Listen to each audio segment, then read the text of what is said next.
We're happy to be convened here in Durban, South Africa. This is the Global Virus Network, a group of more than 80 laboratories in more than 40 countries on 6 continents. We had an excellent turnout here in Durban. The very first meeting we've had in the 13-year history of the network in the continent of Africa. Given the vital importance of this continent to the future of its citizens and the future of the world in terms of control and management, prevention of infectious diseases, we think it's highly suitable that we're here in Africa, and very proud to have had a vibrant 3-day meeting in Durban. So I'd like to just let you know who is on the dais here. We have Lashley Abimiko, who is a professor both in Nigeria and also in the US. She has a prominent role heading laboratories for the Institute for Human Virology in Nigeria in the capital city of Abuja, but also has teaching and research functions at the University of Maryland in Baltimore. We have Rachel Roper, who is a distinguished professor at East Carolina University in the state of North Carolina. Professor Roper has a long career in virology, having worked on many different agents, but most recently and most prominently in pox viruses, obviously the topic of intense interest at the present time. She's also worked on issues of scientific misinformation and issues around women in science. We have our co-host for this meeting, the director of CAPRISA, who has many titles at the University of KwaZulu-Natal, at Columbia University, and with the World Health Organization, UNAIDS, Professor Salim Abdool Karim. And Dr. Abdool Karim has worked tirelessly on the issues facing the African continent, on issues related to HIV pandemic, tuberculosis, coronavirus, and more recently mpox. And then we have Nadia, Sam-Agudu, got to get that pronunciation right. And Nadia is an old friend, also has worked for many years with the Institute for Human Virology in Nigeria, based in Abuja. So she and Lashley have been colleagues for many years. She is a clinician, and much of her work has been in the clinical interface of virus control and prevention, has worked with HIV and other viruses.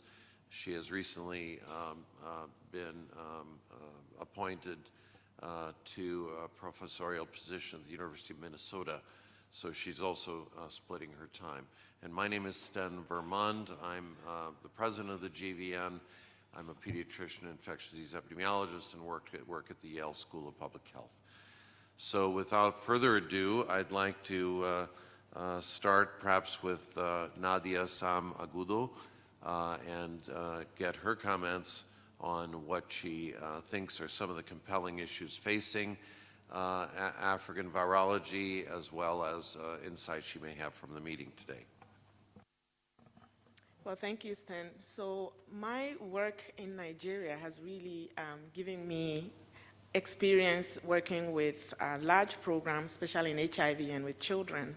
And since the time of my completing my own studies, we've had 8 public health emergencies of international concern declared. And so as a pediatric infectious disease practitioner working largely in African countries, we've had to look at the effects of these pandemics and these declarations on children in African countries. what it takes to treat children, find them, treat them, and prevent disease. So it's been very eye-opening to learn about what is going on with GVN virologists, and for me to look at the application of the evidence generated by GVN virologists to children and using the methods of implementation science to scale up this evidence. Thank you. Let's ask for a few comments from Rachel Roper. Professor Roper. Yes, I've enjoyed the Global Virus Network meeting here in Africa. Meeting so many wonderful scientists, and especially our African scientist colleagues, has been wonderful. As you know, the GVN works, there's so many viruses jumping into humans now all over the world, and we need to prepare for them and make good diagnostics and surveillance and vaccines and therapeutics to protect humans. Professor Alashli Abimako. Thank you, Sten, and it's really been a pleasure to be at this meeting. Not only the importance of having it here in Africa, so that the African scientists also contribute in a meaningful way to the science and the data that is informing us, but really having the opportunity also to have the very experienced experts in virology also rub minds with younger investigators. My role at the Institute of Human Virology Nigeria is to ensure that we have the next generation that are involved in science and that are following the data and learn the ropes of working with communities and our governments in the work that we do. Thank you. Thank you very much, Professor Salim Abdool Karim. Well, mine is just to say it's been an amazing meeting. It's an opportunity for us to really learn from each other. And I think what we have seen, particularly when we look at the most recent data on mpox, and look at the phylogenetics, we can see how often mpox has been jumping from animals into humans in most of Central Africa, and how when it has an opportunity, it can then spread from human to human. So we have to continually ensure that we are vigilant. And how do we maintain that vigilance? We've got to have really well-functioning virology laboratories and virologists and students of virology, so that we are continually building that capacity to understand that threat and ready to respond to it. And I think that the Global Virus Network brings together perhaps the largest number of accomplished virologists to address these problems right at their heart. So that's a great segue to something I think we'd like to share with our journalistic colleagues. Where are we with pandemic preparedness for the next viral threat? Where are we better off based on prior experience, particularly with COVID-19 and now with mpox? But where are we still short in terms of the global response? So in this case, we'll start again with Nadia. Thank you, Sten. So my approach to looking at pandemic preparedness is really, again, from the standpoint of children, specifically African children, and also looking at the application of the evidence and the tools we have for pandemic response to clinical care, treatment, diagnostics through the methods of implementation science. And from the lessons learned in COVID-19, one of the things I think we should also focus on is really how to make sure that the people that we are targeting with the tools that we're using for pandemic response are accepting, are understanding, and are ready to stand with public health and researchers to get the work done. So we have to make sure that we are engaging communities, informing them, and reducing misinformation so that we can have appropriate and timely uptake of the tools that we have to offer. Thank you. I'm glad you mentioned the crisis with pediatric age patients and mpox, certainly different from past years. Dr. Roper. So we're so much better off than we were 20 years ago. You know, in 2002, 2003, we had the first SARS coronavirus that broke out, and it took us 5 months to publish the genome sequence. Now we can do genome sequences in a day. And we have the vaccines that were made already, you know, within 1 year. So we've come a long way with the technology and the science that's been developing all these years in various labs. The challenges we have now, I think, you know, as the viruses spread and as they adapt to humans and they accumulate mutations that make them adapt better and grow and spread in humans, they have mutations in them. So that makes a challenge diagnostically, because if there's a mutation, it can stop the diagnostic test from working properly, and you end up with a negative when you have a positive. So we need to collect the samples that are spreading to different geographic regions and test our diagnostics and make sure that they are able to detect these virus infections so that we can do effective surveillance, so we know where to target the interventions coming up. And misinformation is certainly a problem, so we're so glad we have the press here to spread the word about the good work that we do. Thank you. Dr. Abimiko. Thanks for the question. I also agree that we're in a better place now. What COVID has taught us is the fact that within the continent of Africa, we have scientists and we have the communities that understand what is going on and that can put that data together. So we clearly saw centers like the Stellenbosch and Professor Tullio, and we saw Professor Happy, who were able to sequence the virus and show us how it's spreading. So one thing that Global Virus Network has recognized is that there's a lot of talent within the continent, and they have to be part of the solution because they know how to analyze what is going on, they know how to work with the communities, and they know how to engage the policymakers. And we are all one big village, and we all have to make our contribution. So it's really very exciting that we're seeing opportunities given to young African scientists that can solve this problem. And we see how we have learned from data, you know, collected over COVID. So now we can go to our government and say, look, investing in collecting good data helps us to analyze what happened during COVID, during the lockdown. Did it help? What helped? Which province were neglected? Where did we get the vaccines? And be able to move that forward with, for instance, mpox, right? We've got to do all those vaccinations, but how well did we do during COVID-19? So I'm really excited that within the continent, we are contributing to the global solution. And I believe that, you know, pandemics will continue to come, but hopefully we will learn from one to the other and how we can all, the communities, the policymakers, the scientists within the continent contribute to the solution. Thank you. Professor Abdool Karim. Mine is just a short comment that I think you've heard already very clearly from my three esteemed colleagues that we have made great progress when you compare where we are today with where we were in January 2020 when COVID hit.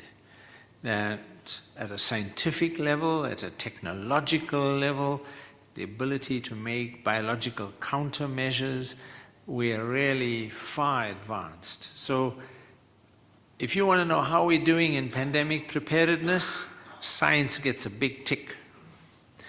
If you want to know how we're doing in political preparedness, put a big cross.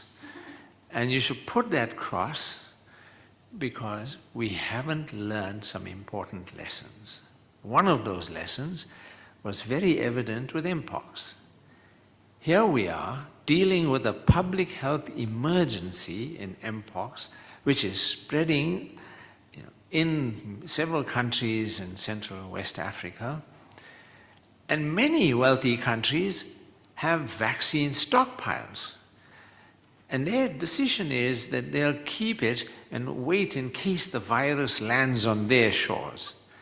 Didn't for a moment think about how we need to stand together, how we need as humanity to work together to stop this virus from even getting to your shore. So you'll never need those vaccines. And the way to do that is for all of us to help the countries that have this problem right now, so that it does not become a global pandemic. And that's the lesson, sadly, we have not yet learned. So with that bridge from scientific optimism to real-world realities, shall we say, let's just chat a little bit about the scientific misinformation, issues like vaccine denialism, vaccine hesitancy.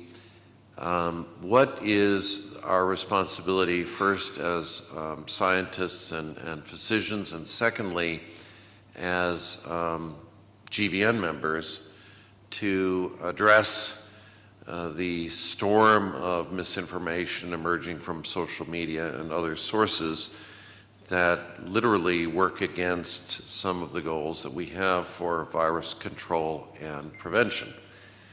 So, Dr. Sam-Agudu. Thank you, Sten. Very important question. And I would say for those of us doing research or our healthcare workers, you really have to start from within your circles. First, starting with some of our own family members, and then also our own healthcare worker colleagues, and making sure that we provide information consistently and continuously, because the threat of misinformation and disinformation is continuous and sometimes very consistent. And so we have to counter that by continuing to educate people and starting with our own circles, including healthcare workers and researchers, and then spreading that within our communities. And it's important that we have consistent information, that we do not put out information that we are not sure about, but making sure that the science and the truth of the science is what we are sharing with our circles. Thank you.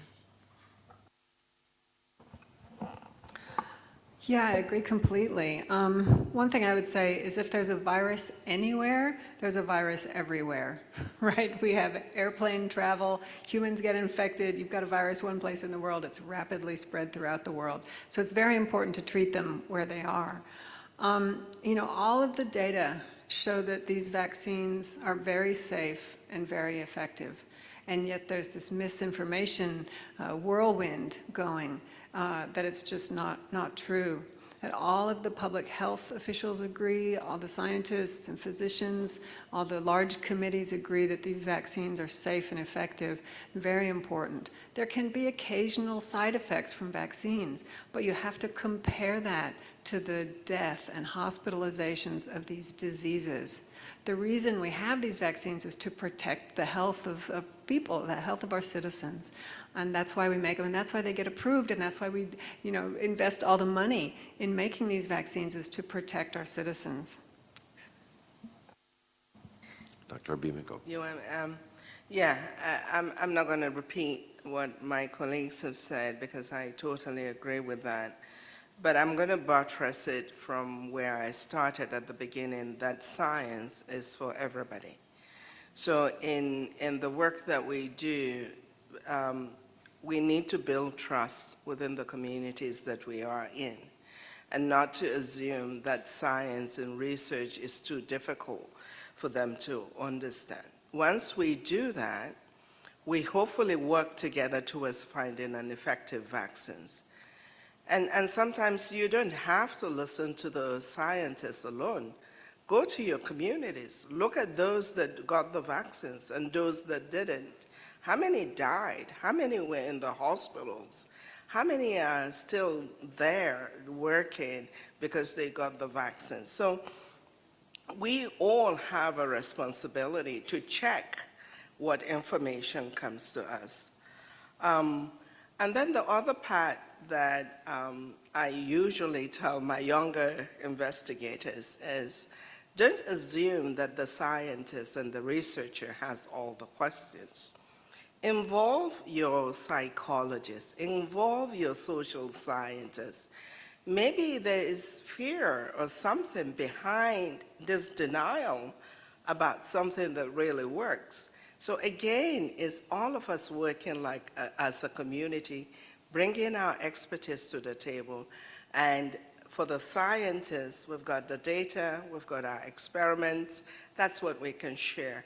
But surely our other colleagues, whether they're psychologists or educators, might have a better way of reaching or passing on the information that we're trying to pass. So again, let's work together, leveraging on the trust that we have already established, even as we face some of these public health challenges.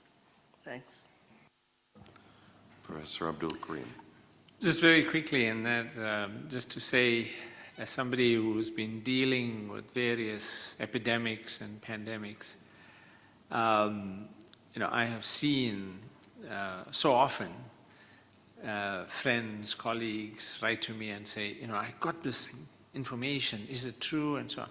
So I said, well, the first thing you need to see, when somebody sends you something that's espousing some kind of conspiracy theory, is first thing, do a very simple check.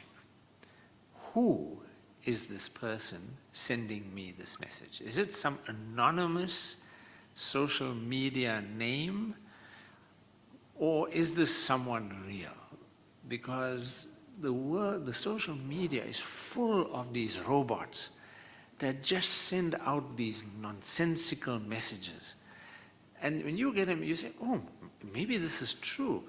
And they write them so that there's a little bit of truth somewhere in there. So it make you believe it's real. And the second question, ask yourself, the person who's sending it, what are their qualifications? How much of research have they done on epidemics, on viruses, on virology, on epidemiology? Or is this some kind of, lorry driver now espousing great theories that all of the world's great scientists somehow missed? So let's be very clear about the source of the information before we accept its veracity. Thank you. So at this point in the press conference, we would like to entertain questions from the press in the room or press representatives online. We have the online chat being monitored, but we also are going to welcome questions from the audience because they may be equally illuminating and worthy of discussion. So I'd love to now just turn it over to anyone in the room or on the chat who has a question for any of our panelists.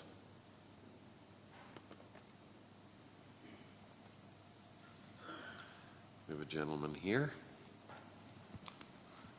Perhaps just introduce yourself briefly. Hi everyone, Tabani Sibi here from Virology. My first question is for Prof. Salim. He said something about politics. I wanted to pick his brain on what is the strategy or the way, in his view, that he can navigate around the political collision in terms of trying to get politicians to agree with scientists and to get that check instead of a cross. What is your take on that? And then the second question is for everybody on the panel. What is your take or okay, I think I'm cut off. I'm back. Yes. What are you guys doing in terms of catapulting? It's cool to see great scientists collaborating, but what are you guys doing to catapult young scientists from different spheres of the world? For example, I can say like we have like a variety of scientists, great scientists on the panel, and I know you guys at some point, one way or another, you guys collaborate. My question is, what are you guys doing to catapult us in shadows of virology in some different departments of South Africa? Thank you. So I'll address the question directly addressed to me. I believe that we can solve many of the political issues around pandemic responses if we can agree on the pandemic treaty.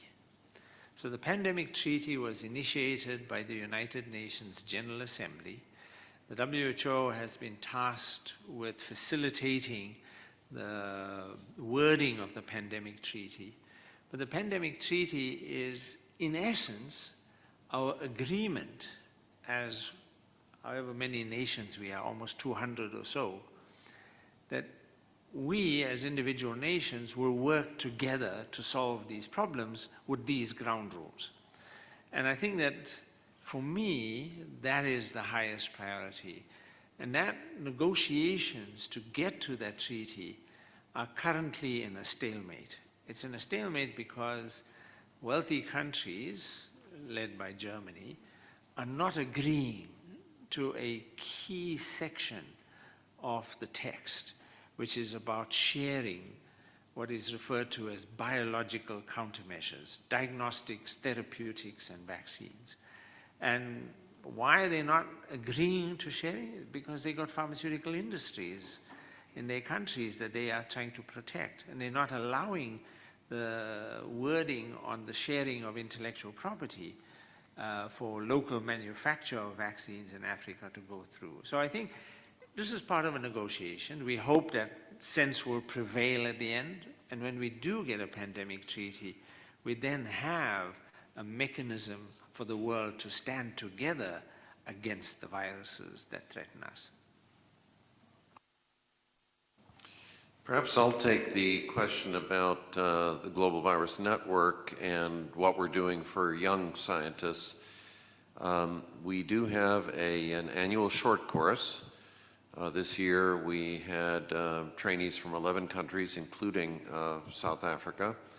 That 2-week intensive short course is designed to modernize the backgrounds and thinking of the young scientists who are engaged with the course. Some of the best virologists in the world are among their teachers, but it also establishes a very nice cadre of young scientists from around the world who know each other and are able to stay in touch and stay involved with science engagement, often through the Global Virus Network itself.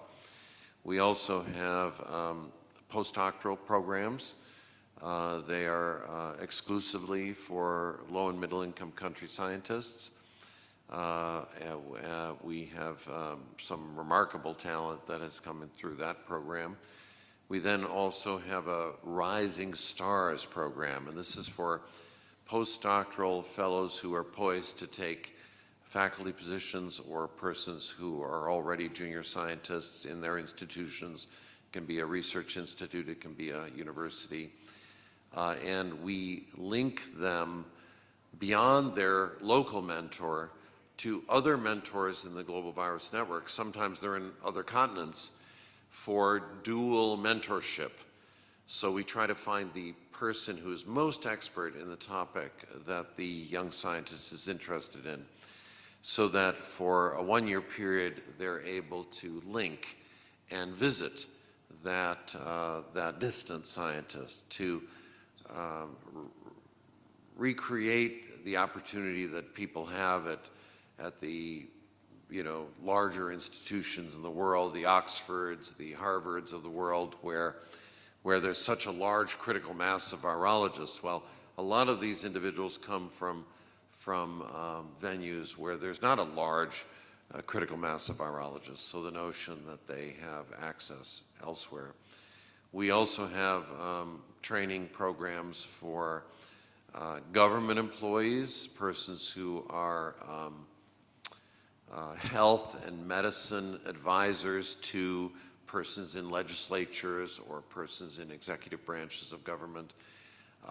We're launching our first such course in the next few months at Capitol Hill in the US, but we hope to take this on the road to US states as well as international venues where the policymakers could benefit from additional layman's knowledge of vaccinology and virology. Finally, we have activities in young people, high school students, who can be linked to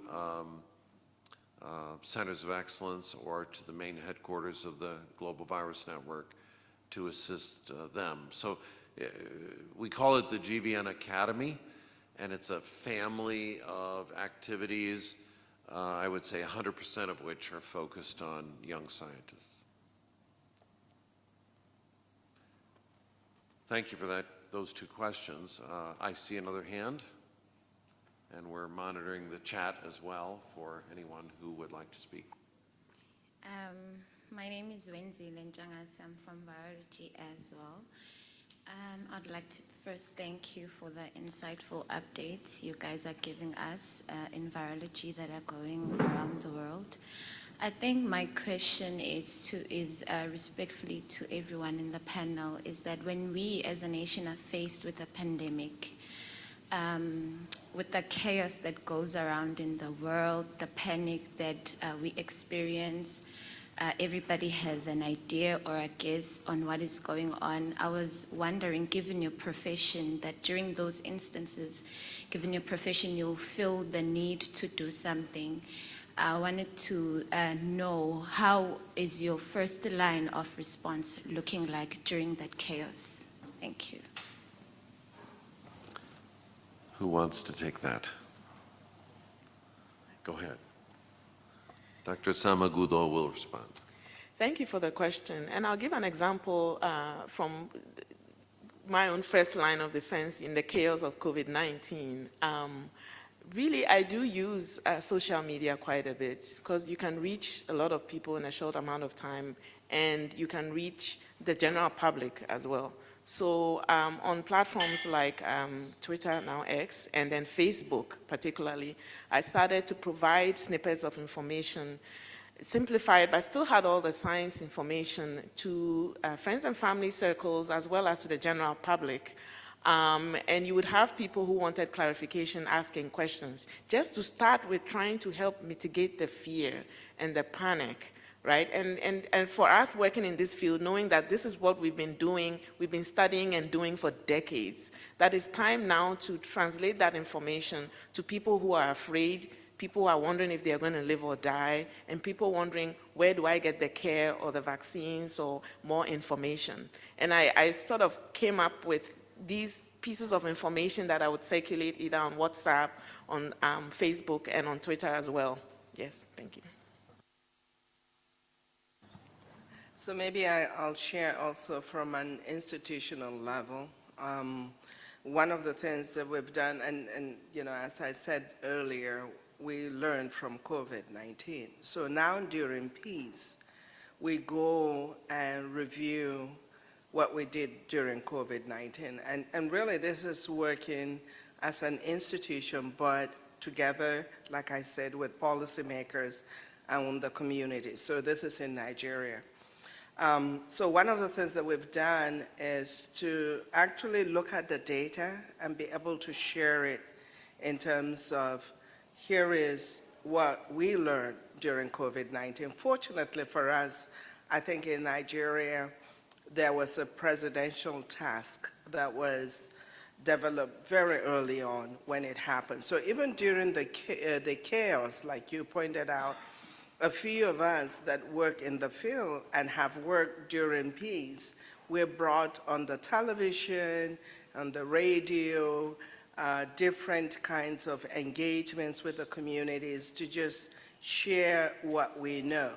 So I believe that some of those activities reduce the chaos. And now I'm seeing, even for instance, in mpox, the fact that a few of the individuals during peace have been talking about equity and how important it is to get effective vaccines to low and middle income country, that we're not there yet. But at least we've seen some vaccines come in really early. And there are some discussions also in ensuring that Africa has the capacity to also develop its own vaccines so that we're not waiting for the rest of the world. So in that aspect, I think, again, as a community, there are things that we learn that we do better and that we practice during peace or during the non-pandemic times. In the beginning, there can be a lot of questions and chaos, and the first thing we can do is provide information when there's a new outbreak. You know, how can you really protect yourself? Because there might be all sorts of rumors about how you can catch something, and it's not true. So we can give you the real information about what you do to protect yourselves. And, you know, if it's a respiratory virus, you know, the masks work very well. Yeah, thanks. All right. I thought it might be interesting for you to know what the centers of excellence and affiliated laboratories are of the GVN on the African continent. Two of those institutions are represented on the dais today. That's namely the Institute for Human Virology in Nigeria, based in Abuja. The second is CAPRISA, the Center for the AIDS Program of Research in South Africa, and Professor Abdool Karim is directing this.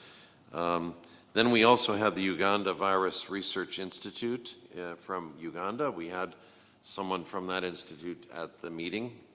We have the West African Center for Cell Biology of Infectious Pathogens at the University of Ghana. We also had a representative at this meeting.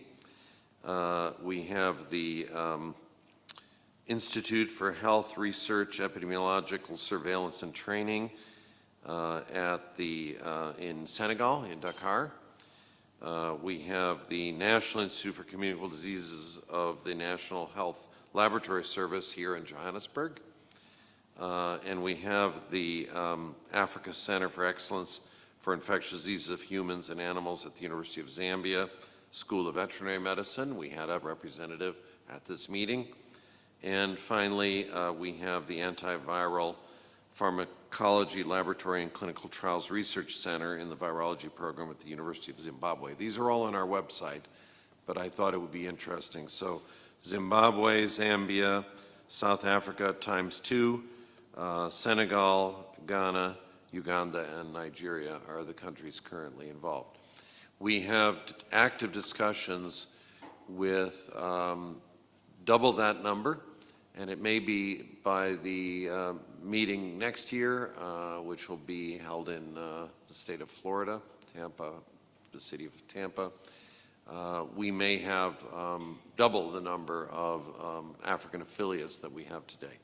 So I thought that would be of some interest to you to learn about how, you know, we take the global in our name very, very seriously, and there's really no point to the network if it doesn't cross borders.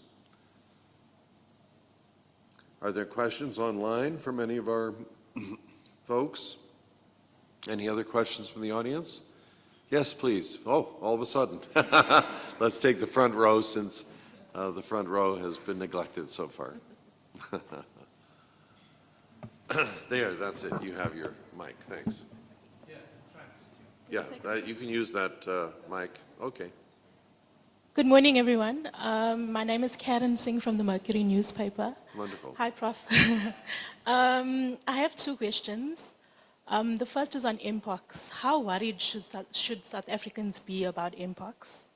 And my second question is, earlier this week, a global analysis was released that revealed that, that predicted rather, that infections from drug-resistant superbugs are going to kill at least or about 40 million people in the next 25 years. And they have called for people to take action. So how important is this, and should we be worried about this now, and what actions should start being implemented? Thank you. Well, we're certainly going to turn to Professor Abdool Karim for question number one, since he's been deeply engaged in the pox challenge in South Africa. No? Dr. Roper is going to tackle that one. Good. So historically, we've had mpox jumping into humans and causing small outbreaks in local areas. And what we have now is a clade 1 mpox jumping into humans repeatedly, and we now have human-to-human transmission in clade 1 mpox. And so that's a real concern. And this is the first time we've seen that large of an outbreak, and it's continuing, and it's spreading a lot in children as well. So I'm very concerned about it, and we need to get the vaccines out as soon as possible. And yeah, so I'm certainly concerned about it. The microbial resistance issue is one that is of deep concern. Although we are a global virus network, we had a distinguished staphylococcal researcher at the meeting, and inevitably the microbiome is a mix of many organisms, so we do not neglect or lack an interest in bacteria. Wolbachia is a bacterium that can infect mosquitoes and inhibit the mosquito's ability to produce arboviral and parasitic diseases like malaria and dengue, and that was discussed at the meeting. Just to comment, the chase that we have to stay ahead of resistant bacteria is a very serious one. Antibiotics are not as lucrative for the pharma industry as other classes of drugs, and the investment going into new antibiotic research is suboptimal, both from public government sources and from private industry sources. So we are now seeing the emergence of superbugs, as they're sometimes called, for which we have no antibiotics whatsoever. And this can kill the patient who is unlucky enough to suffer from a superbug. I myself was hospitalized just before COVID in 2019, having acquired one of these superbugs on travel, and was very, very ill for a week. Now, my bug was in fact sensitive to one antibiotic. So that one antibiotic that I was given, I eventually defervesced and was released from the hospital as a healthy man again. But had that been just a different bug to which we didn't have the antibiotics, who knows what would have happened to me. So the reality is we need further investments in new antibiotic development. We need to explore viruses that kill bacteria, something that could be linked to expertise in our network. And we need antibiotic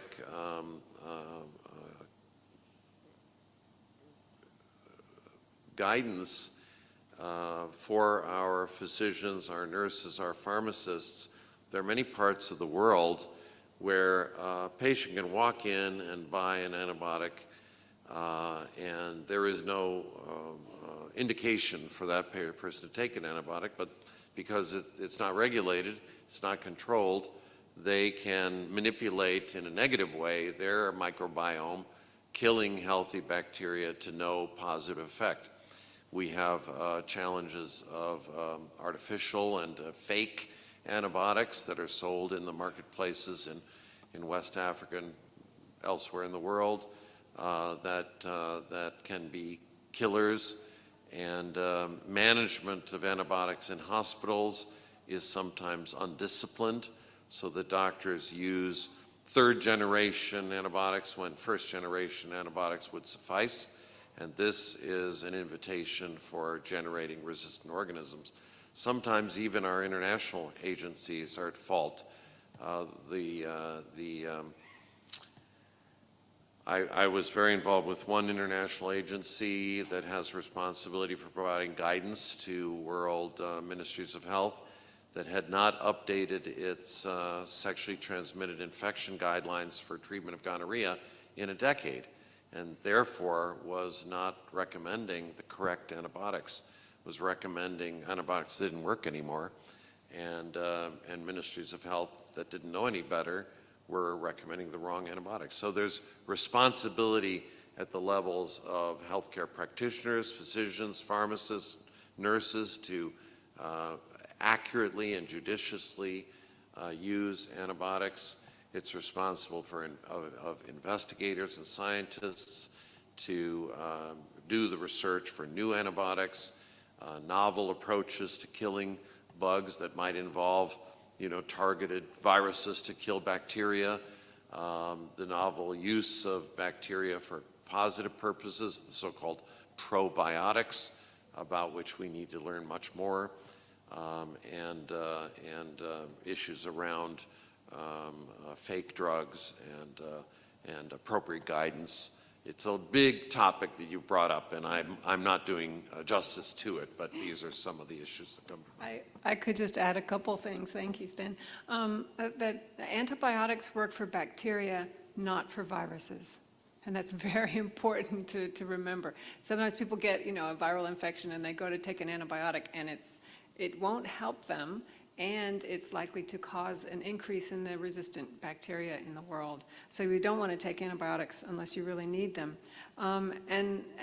With viruses, really, we're just beginning to come up with good antivirals. We're developing them now. So we don't really have them yet for many of the viruses. And that's one of the things that we're working on developing, worldwide in the Global Virus Network. I'm cognizant we have to wrap up in the next 2 minutes, so I'll just make 2 quick comments. The first is that antimicrobial resistance is largely discussed in the context of bacteria, but it also applies to viruses. And in a country like ours, where we have over 5 million people on antiretroviral treatment, we have to monitor resistance to the treatment to ensure that we are giving them effective treatment. Otherwise, we'll just spread resistant viruses. So it's an issue that deeply concerns us. And fundamentally, antimicrobial resistance or antiviral resistance is induced by humans. It is that we haven't used these products judiciously. And so the word that's used to rectify this is the word stewardship, that there needs to be appropriate and intellectual stewardship so that the controls of the way in which these are used, that they are not used frivolously, they are only used when needed, and that we don't go with a little cough to the doctor and you get antibiotics because it's just inappropriate. So it's about using these drugs correctly so that we reduce the risk of getting these kinds of resistant forms. So just thought I would make that point to you. And from mpox, just to say that, I chaired the committee that advised the Director General of the Africa CDC to declare a public health emergency. And when we reviewed the data, it's quite concerning. And if we weren't concerned, we would not have recommended a public health emergency.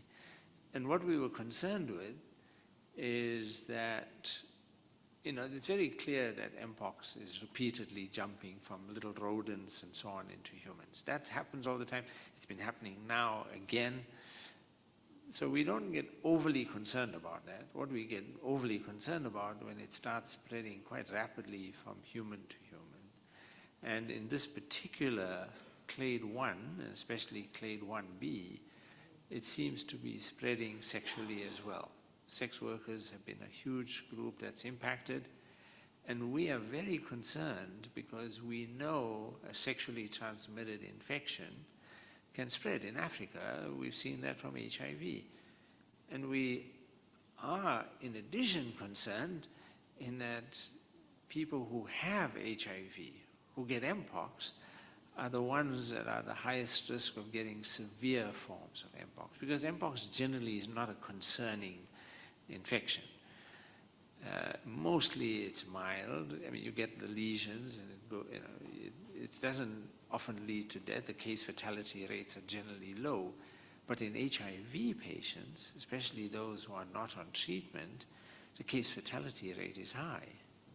So having so many people in Africa with HIV means that we should be concerned about mpox spreading in our midst. So for all those reasons, we felt that a public health emergency was required at this stage to try and curtail the spread of mpox, particularly in the DRC and to a lesser extent now in Burundi. And I can tell you I'm in touch almost daily with the teams there. The work they are doing is just outstanding, and I am very optimistic at this stage. Excellent. I think we'll take one last question and then we'll wrap up the press conference. I did see a hand. Go ahead. Yeah. Hi, my name is Lula Mamtetwa. I'm from Virology from UKZN and the NHLS. Mine is not necessarily a question, but more of a commendation to people of your caliber, especially in the way that you were able to communicate science in layman's terms during the pandemic. And it's also a pity that for some countries or some people in power, it had to take going through a pandemic for them to see the importance of science and to invest in science. So thank you. Thank you. And was there one last hand? No. Go ahead. Please keep it short since we're almost out of time. Hi, Tsawani again from same department as her. No, this is more of a suggestion or a question to you guys, all of you guys, if you may. In terms of vaccine and misinformation, is it possible for you guys to raise funds just for marketing? Because at the end of the day, vaccines are a product. So instead of paying influencers and so on and so forth, just to get the word out there, to make sure they eliminate the misinformation, fighting fire with fire. I don't know if that's what. Yes, counter.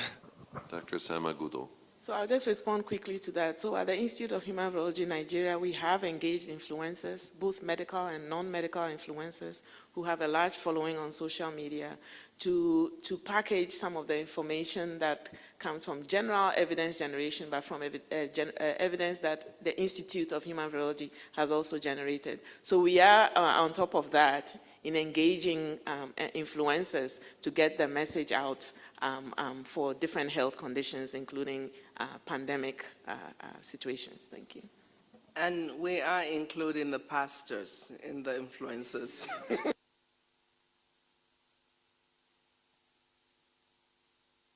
Excellent.